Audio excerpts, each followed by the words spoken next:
Most people making $70,000 a year believe they can afford a house. And most of them are wrong. Not because they are bad with money, not because they're spending too much on coffee, but because the math that banks, real estate agents, and mortgage companies use to tell you that you can afford something is almost completely disconnected from the math that actually determines whether buying that house destroys your financial life. I'm going to walk you through the real numbers today. And I promise you, by the end of this video, you're going to have a completely different picture of what homeownership actually costs on a $70,000 salary in 2026. Here is what we are going to cover today. First, I will show you what $70,000 actually means in your bank account after taxes, because there's a massive difference between what you earn and what you actually take home.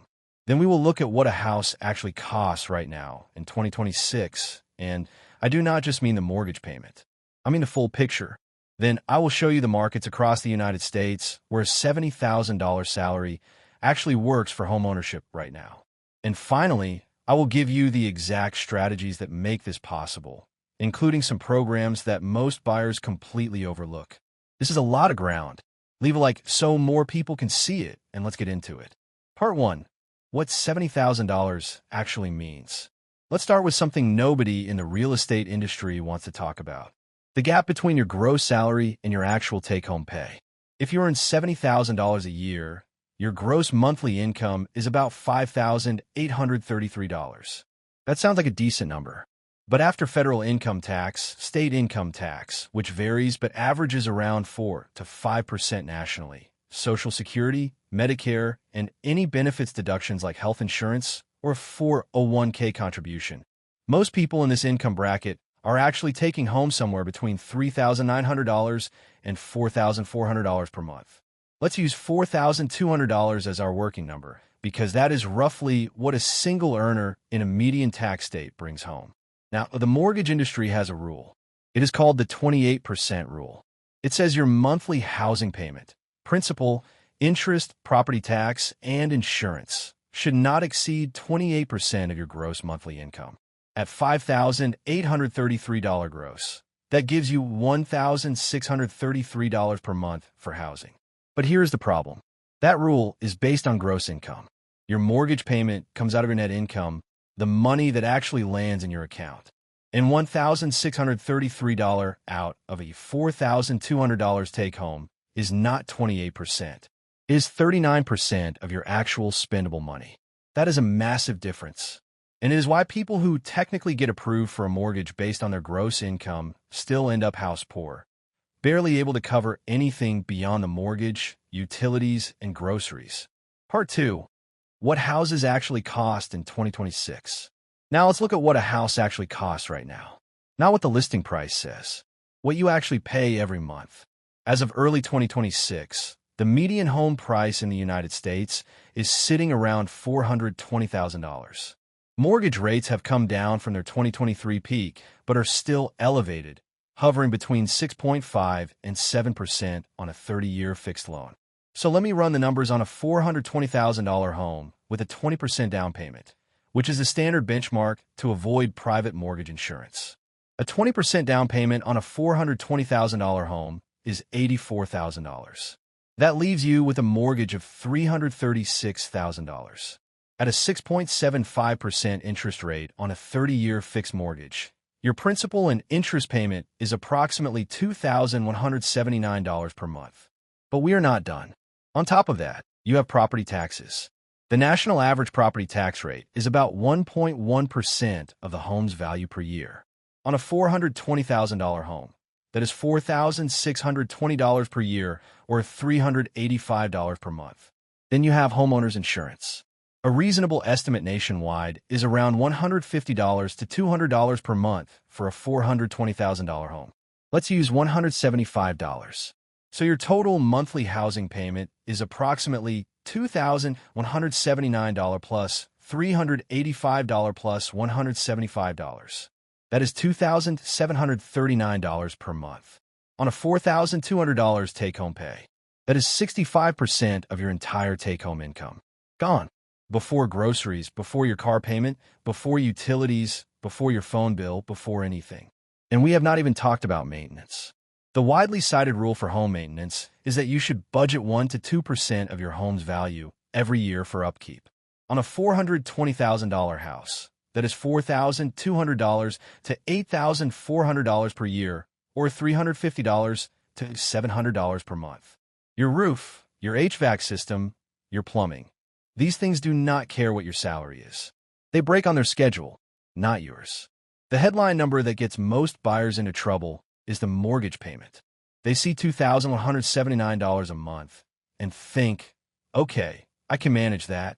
But by the time you stack property tax, insurance, and maintenance on top, the true monthly cost of owning a median-priced American home in 2026 can easily exceed $3,000 to $3,400 per month. On a $70,000 salary, that is not homeownership. That is financial stress with a mortgage attached to it. Part 3. The down payment trap. Now let's talk about the biggest barrier for most $70,000 earners, and that is the down payment. Because even if the monthly payment was manageable, getting to the starting line requires a pile of cash that most people in this income bracket simply do not have sitting around. We used $84,000 as the 20% down payment example. But here is the thing. If you do not put 20% down, you get charged something called private mortgage insurance, or PMI. PMI typically costs between 0.5 and 1.5% of the loan amount per year. On a $336,000 loan, that is $140 to $420 per month added to your payment until you reach 20% equity. So even putting less down does not necessarily solve the affordability problem. It often just trades one financial hit for another. Here is what the savings math looks like for a $70,000 earner. Let's say you're disciplined and aggressive. After all your expenses, you manage to save $700 per month.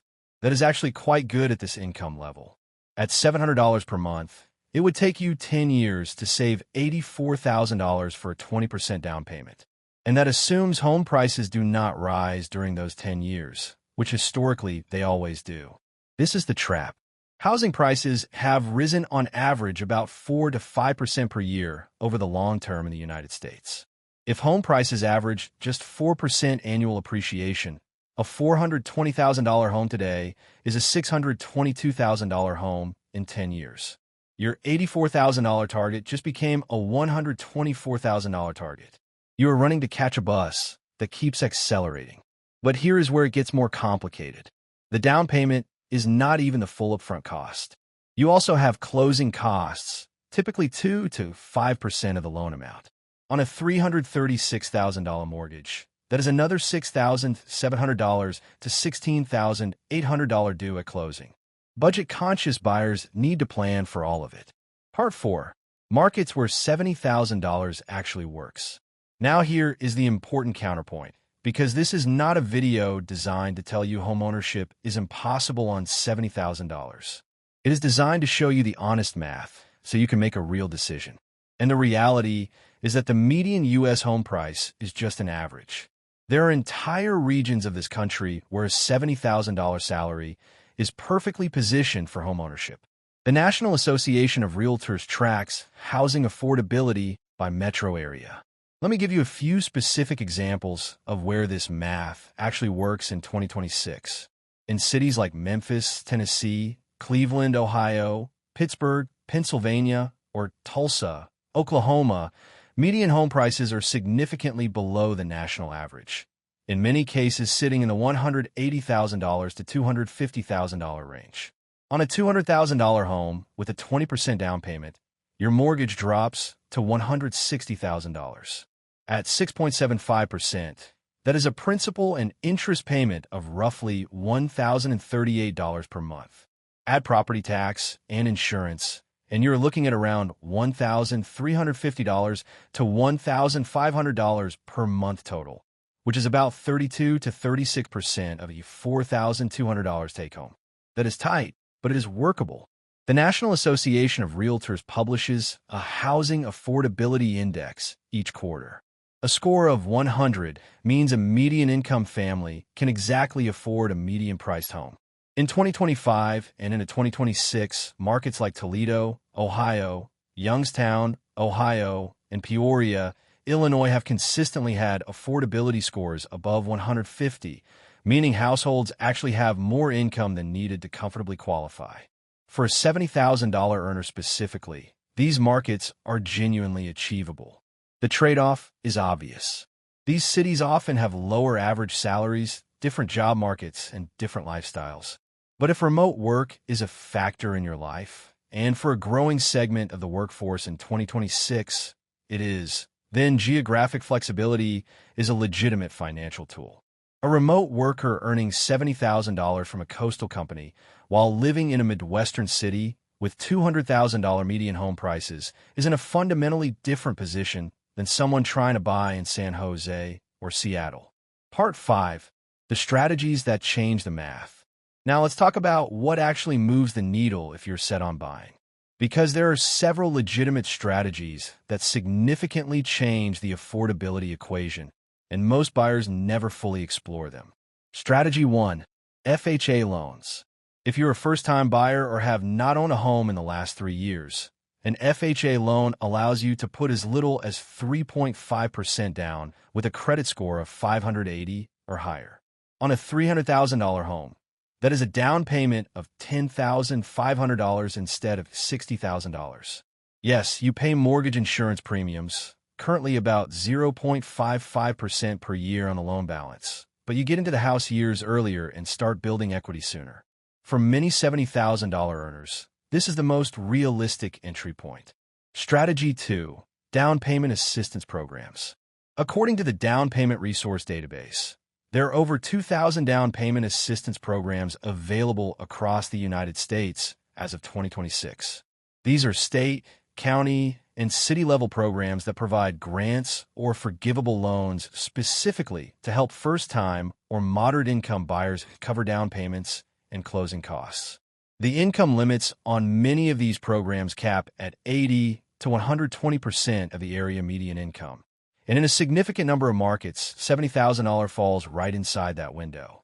Many buyers leave tens of thousands of dollars on the table simply because they did not know these programs existed. Strategy 3. House hacking. This one is underused and powerful. House hacking means buying a small multi-unit property, a duplex, triplex, or 4-unit building, living in one unit and renting out the others. The rental income from the other units offsets a significant portion of your mortgage payment. In some cases, it covers it entirely. FHA loans actually allow you to buy properties up to 4 units if you live in one of them. If you buy a duplex for $280,000, live in one unit, and rent the other for $900 per month, that rental income alone covers more than 40% of your monthly mortgage and tax payment.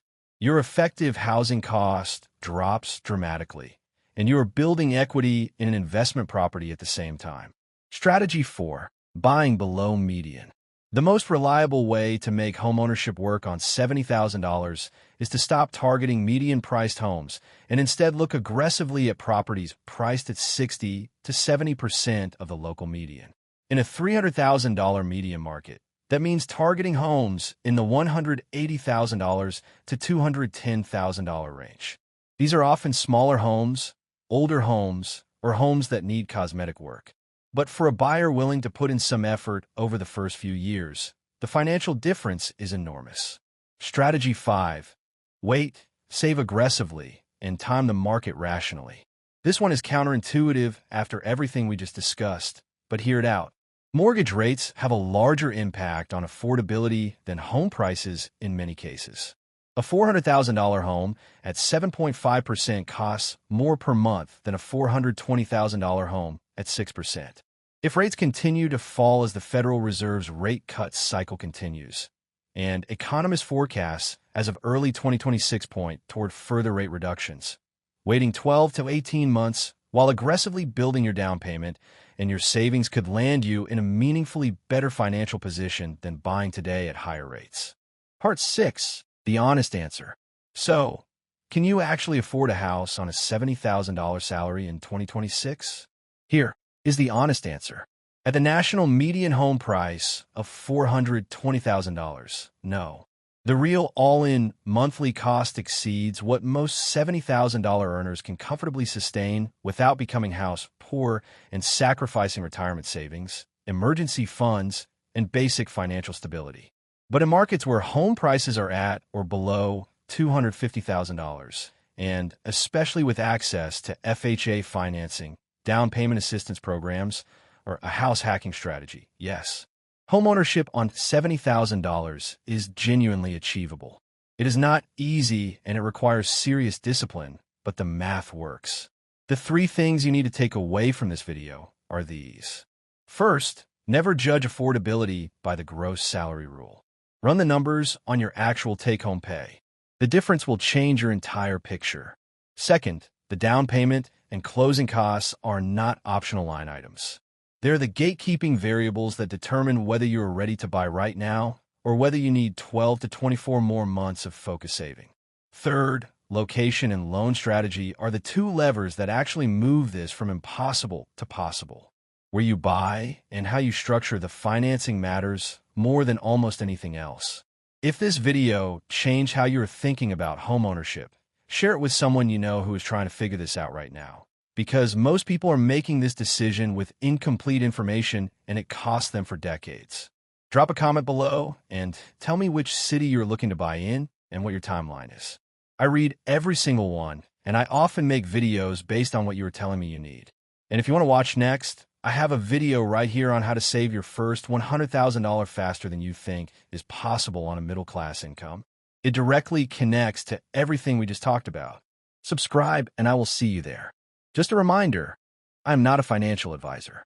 This video is for educational purposes only, and any results depend on your own decisions and actions.